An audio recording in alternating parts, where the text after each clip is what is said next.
High বন্ধুরা, সবাই কেমন আছে? আশা করি সবাই খুব ভালো আছে, আমিও খুব ভালো আছি। তো আজকে মহাশিবরাত্রি, কালকে শিব চতুর্দশী ছিল। কারা কারা শিবরাত্রি করেছে? আমি তো আজকে করছি। দেখো, সকাল সকাল বরমশাইও কালকে বায়না করেছিল যে আমার সাথে যে উপোস করে শিবের মাথায় জল ঢালবে। দেখো, এখানে বরমশাই প্রথমেই শিব ঠাকুর, আমাদের বাড়ির শিবকে লাভিয়ে তাকে পুজো দিচ্ছে। জল ঢালার পরে এবারে আমিও জল ঢালবো। তো আমি এখানে আমাদের বাড়ির শিবকে জল ঢালছি, বর্মশাই ক্যামেরা করে দিচ্ছিল। দেখো, এই শিবলিঙ্গটা আমাদের বাড়ির।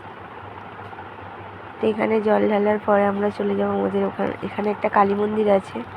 সেখানের শিব ঠাকুরটা আমার ছেলে যখন হয়েছিল, তো আমার বর ওই কালী মন্দিরে কোনো শিবলিঙ্গ ছিল না, তো আমার বর ওই শিবলিঙ্গটা তখন দিয়েছিল।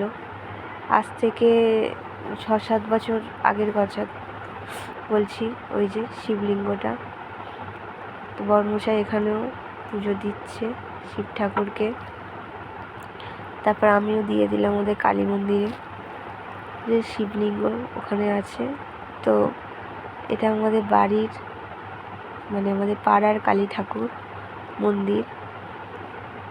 মন্দিরটা সবটা কমপ্লিট হয়নি, যেখানে মা আছে শুধু সেইটুখানি কমপ্লিট হয়েছে। তো সবাই ব্লগটাকে কন্টিনিউ দেখতে থাকো, আশা করি খুব ভালো লাগছে সবার।